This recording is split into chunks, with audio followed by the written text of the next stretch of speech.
Frank Bzirske, he is the president of ver.di, multi-service sector trade unions. He's a German trade unions official since 2011. Frank Bzirske has been president of ver.di, moreover he is a member of the German political party Bündnis 90 Die Grünen. He studied political science in Berlin from 1978 until 1987. He was studied Education Secretary of Sozialistische Jugend Deutschland, die Falken, in the district of Hanover. Later he worked in the field of political public services and administration. Since 2012, Bzirske has been member of the board of the Trust of the German Family Association. In May 2012 he co-organized the first successful European Citizens Initiative, Water, diesem, human, white. And I will make a point and give the floor to Frank Bzirske.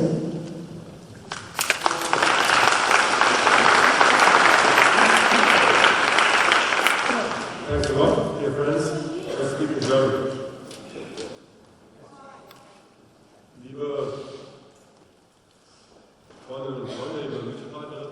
Friends, comrades, about 25 years ago, the bipolar axis of tension between West and East has collapsed.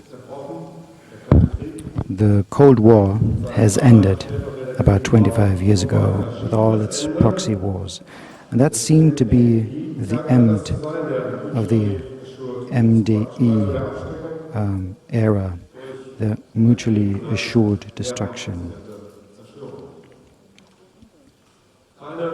That seemed to be the end of that era.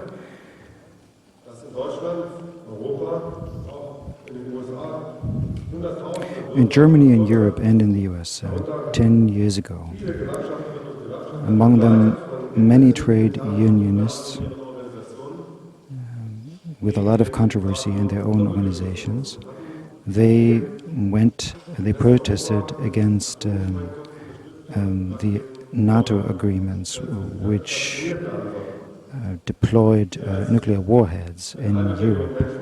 More than 500,000 people took to the streets in Bonn.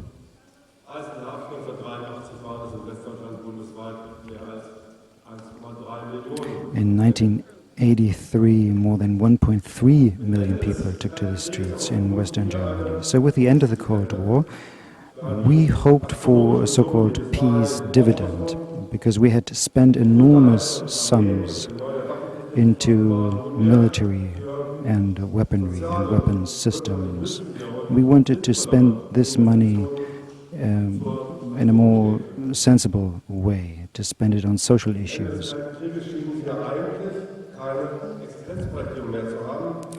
Because weapons had become obsolete and military had become obsolete, because now Germany was encircled by friendly neighbors and partners. So the share of military budget decreased from 3.7 to below 2.4%. Francis Fukuyama, we all remember, he managed to proclaim the end of history when the Soviet Union collapsed. And his analysis was, his assessment was that at the beginning of the 90s, the political and social evolution with the establishment of the liberal democracies has come to an end, to its final stage. And that was received with a lot of skepticism, actually, this proclamation.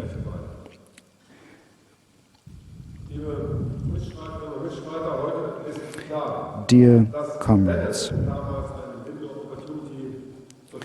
today we are sure that if we had back then an opportunity to shape a more peaceful world, a world without lack, without want, without exploitation, and the right to physical integrity, decent work and living conditions, recognition and respect and dignity. If we had this window of opportunity to create such a world, we didn't use it. We didn't seize that opportunity. In the US, forces were stronger to push for a unilateral approach to the solution of problems. They wanted to secure the access to resources anywhere in the world. That was the approach of the US. Regional rulers and dictators in the Middle East, in African countries, in the European periphery and the former Soviet states used their independence to increase their power and their sphere of influences, and they also used violence to achieve that. We repeatedly saw that social conflicts around resource distribution racializes conflicts and creates a dynamic that cannot be controlled and where perpetrators and victims cannot be distinguished anymore. But who is affected? Who is suffering under this? It is the working people. They are affected. They are subject to brutal exploitation and killings and murder and violence and war. They lose everything. They lose their livelihoods and they are displaced. So they lose any hope and any hope in the future and any livelihood they had. And that calls upon all of us to show international solidarity. International solidarity is a universal good, and we are committed to that principle as trade unions as well, that all people live free from want and free from lack, and with the right to physical integrity, decent working and living conditions, dignity, respect. And this is also enshrined in our statutes from the trade union I am a part of. Dear comrades, of course we live in times of change, of great changes, that we see also happening here in Europe and in Germany. The crisis of European integration is intensifying. We are currently witnessing the collapse of the European social model. There's ever more tension and ever more disequality within the European Union, and that is in part caused by the austerity policy. And the reaction that we saw, for example, by the UK to leave the European Union, the referendum that took place, the UK decided to leave the Union, and that created a new dynamic, and that is a reflection of divisions within our nation states. The political landscape is changing. We had stable nations based on the rule of law that are now stirred up. We see phenomena such as the increasing unequal distribution of income and wealth, and that leads to more instability. Oxfam says that 62 of the wealthiest persons on the globe own as much, have as much wealth as 50% of the poorest of the world. 50% of the world as a whole. So inequality is on the rise. Ever fewer individuals own as much as the half of the population of the world, namely 3.6 billion people. So this is an unequal distribution that is not sustainable, of course.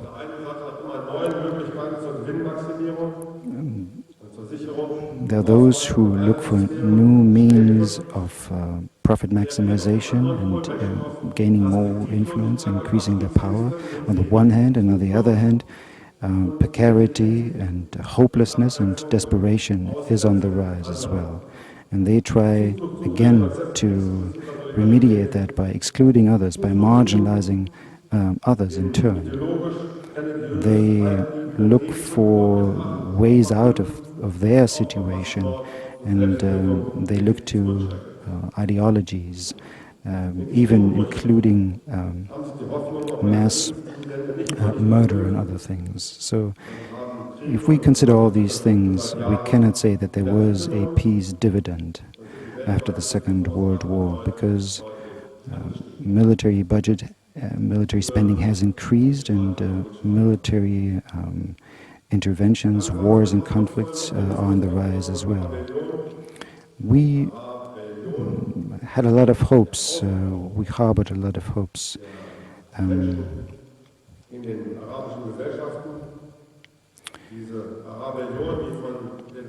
thanks to the Arab Revolution, that was also supported by Western states, also with weaponry.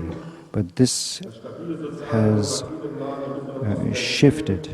We have not seen the establishment of stable societies in the Middle East, but to the contrary, we have seen more instability, including open violence, as we have seen in Syria. And all this is fueled by states that use Syria as a proxy war to their own benefit.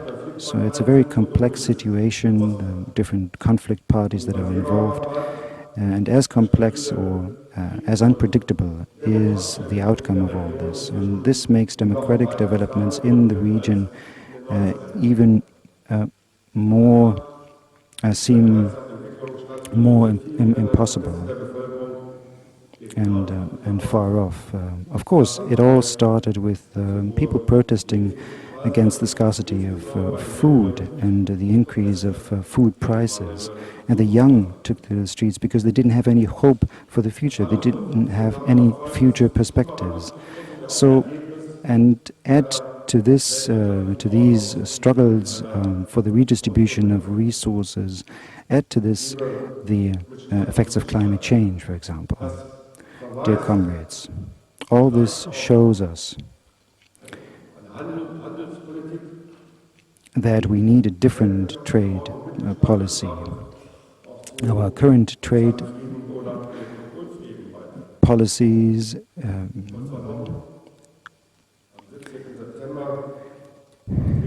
do contribute to instability and war. 2 weeks ago, as trade unions, we took part in the demonstrations against TTIP and CETA, these trade agreements, these so-called free trade agreements. Yes, we were part of that. And these demonstrations took place in 7 major cities in Germany. About 320,000 people took part in these demonstrations. So that was quite an achievement to mobilize so many people for a fair, for a more just globalization, against a trade system that privileges and benefits the international financial institutions and actors. We were criticizing a policy that is based on the free trade doctrine that is also enshrined in the economic partnership agreements that are now being negotiated. So it is about often investors are protected at the cost of the restriction of civil liberties and freedoms and violation of human rights.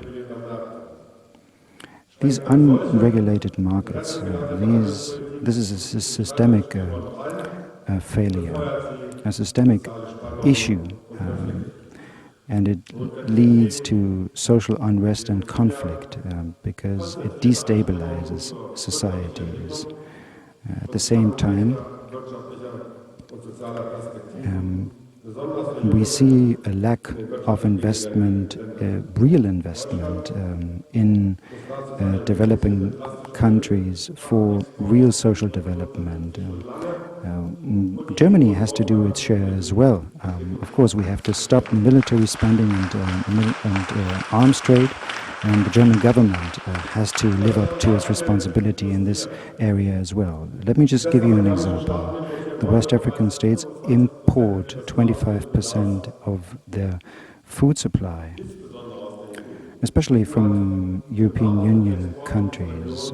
Well, the EU has increased its exports of food exports into the region, doubled its exports within a few years.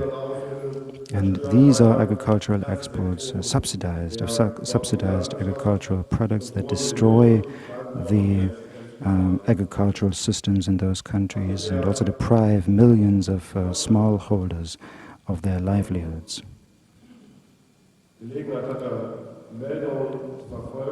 I don't know whether you were able to follow the news about a fire that broke out in a slaughterhouse, a factory farm slaughterhouse, and at this factory 275,000 animals, poultry in this case, were slaughtered.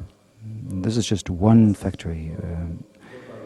275,000 animals were killed in this slaughterhouse every day, and we export the products that we discard here in Germany. We export these products and dump them on the markets in African countries. And there, the smallholders cannot compete against the dumping of those subsidized products, highly subsidized products coming out of industrial agriculture. That is, of course, a problem that is recognized also by Jean-Claude Juncker. He recognized this, and I'm quoting him now.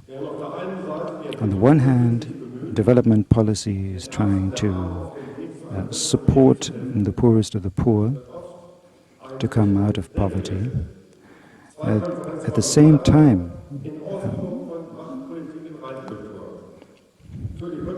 as a reflection of power politics, we defend the interests of corporations, of Western corporations. This is a situation that has consequences, huge consequences for developing countries.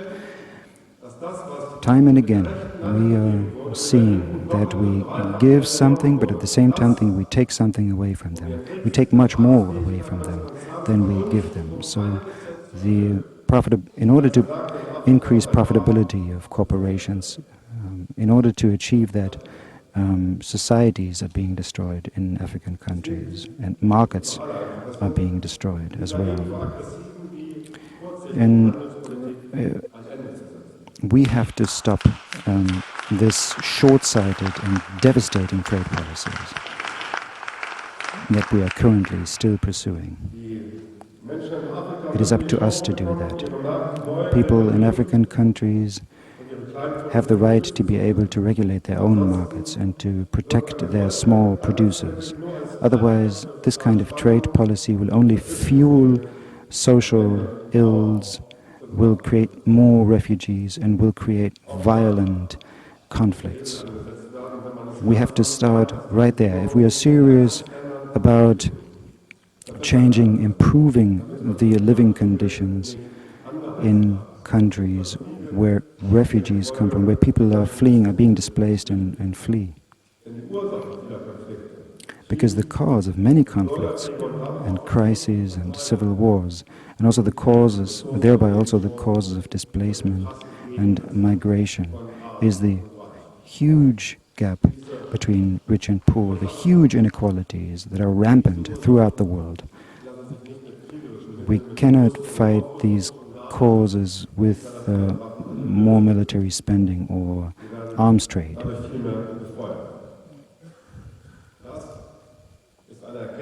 They will only be intensified with that.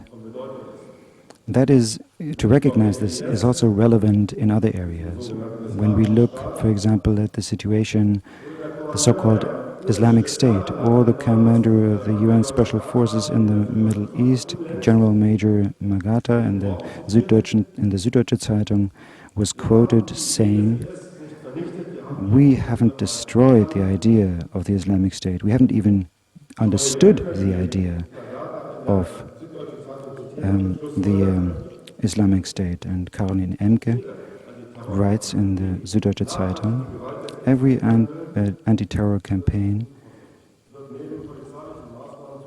is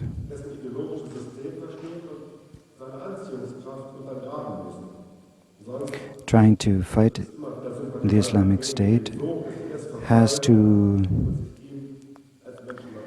erode the attraction, the ideologic attraction of the Islamic State. People are willing to risk their lives and also kill many others. To fight against this, to combat this with weapons, is too short-sighted. What we need is perspectives, in the real sense of the word, in the actual sense of the word. And we have to agree to Caroline Emke when she writes, apart from the negotiations and a political solution of the Syrian civil war and the sanctions to dry out the financial resources of the Islamic State, we need investments in education and health, against youth unemployment and other social spending. When people have a perspective for the future, and they have hope again in the future, because they can live in societies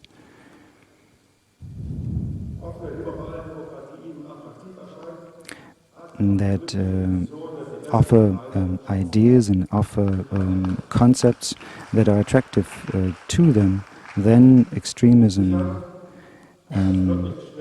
they will not fall for extremism. Of course, that will not prevent all violence, but on the other hand, we cannot prevent this, or we cannot stem this with military means either.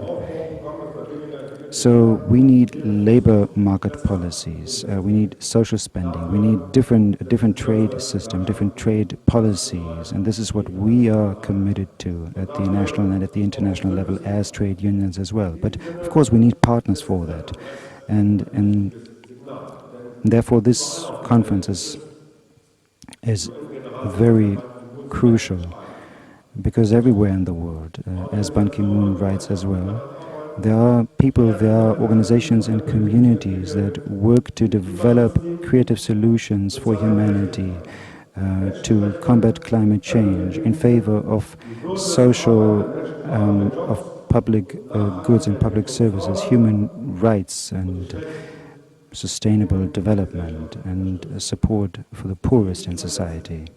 We have to connect, we have to link all those forces that denounce the criminal actions, and this has to be embedded into a larger global debate, and this is what you are working to here as well, and this is what merits our support, all our support. I wish you a lot of success for your conference. Thank you. Thank you very much. Thank you in particular because you stressed, and I understood this from the excellent interpretation that I was able to share, and I would like to thank the interpreters for that. You listed all our common struggles, and this is really what our intention is with our conference, is to stress how we all work together for the common goals and how we influence each other, and the struggle is joint.